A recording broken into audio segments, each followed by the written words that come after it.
Millions in America don't know where their next meal is coming from. At the same time, 133 billion pounds of good food, nearly 40% of what we grow, ends up in landfills each year. Gleaning is a tradition as old as agriculture itself. Farmers allowed the poor, the widow, and the orphan to glean food from the edges of fields, ensuring even the poorest people in society had enough to eat that day. Today, the Society of St. Andrew applies the same idea to modern agriculture, gathering available food and sharing it with those in need. This is done by organizing and deploying volunteers into farm fields to gather produce left behind after the commercial harvest. The food is then donated at no cost to agencies and organizations feeding hungry people.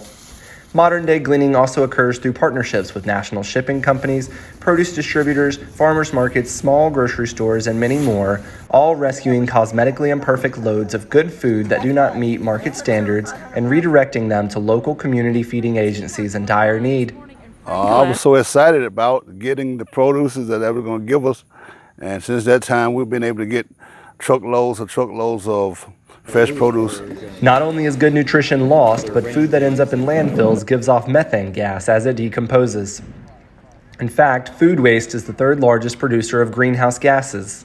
The Society of St. Andrew's mission addresses multiple issues facing our communities with a simple solution: neighbors helping neighbors. I think the challenge is being able to get the food to the people who need it, and this is a way that I can do that. In fact, in more than 30 years of doing this work, SoSA's learned how glad people are to have access to fresh, healthy food. We've learned the best practices for safely harvesting and handling the produce from farmers and growers who donate the food. You've got to take care of the people that can't take care of themselves. And this society, the Society of St. Andrew, is the world's best, as far as I'm concerned, of doing what they're supposed to be doing.